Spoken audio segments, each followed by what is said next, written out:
நம்ம உதயநிதி ஸ்டாலின் அவர்கள் எங்கே சென்றாலும் கூட ஒரே வார்த்தையை திரும்ப திரும்ப சொல்லுவார். மோடி ஐயா தமிழ்நாட்டுக்கு எதுவும் செய்யல. பிரதமர் மோடி எதுவும் செய்யவில்லை என துணை முதல்வர் உதயநிதி பொய் கூறி வருவதாக பாஜக முன்னாள் மாநில தலைவர் அண்ணாமலை தெரிவித்துள்ளார்.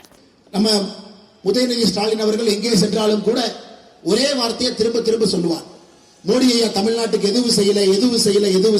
அதனால திமுக யாராவது வந்து தருமபுரிக்கு மோடி ஐயா எதுவும் செய்யலினா உங்க வீட்டுல பிஞ்சு போன செருப்பு வெளியிருக்கும். அது உங்களுக்கு எங்க இருக்குன்னு உங்களுக்கு தெரியும். இந்த பிஞ்சு போன செருப்பை வைத்து என்ன செய்ய வேண்டும் உங்களுக்கு தெரியும். அதனால் நீங்கள் என்ன செய்ய வேண்டும் என்று நான் சொல்ல விரும்பல. அருமை சொந்தங்களே, இன்னைக்கு இந்த அற்புதமான 5 நம்முடைய வெற்றி வேட்பாளர்கள் வெற்றி பெற்று நம்முடைய மந்திரி சபையில நம்முடைய சட்டமன்றத்தில் இவரெல்லாம் அமரும் பொழுது உங்களுடைய குரலாக இருப்பார்கள், வளர்ச்சிக்காக இருப்பார்கள். செய்திகளை உள்ளது உள்ளபடி தெரிந்து கொள்ள ரெஃப்ளெக்ட் நியூஸை சப்ஸ்கிரைப் பண்ணுங்க.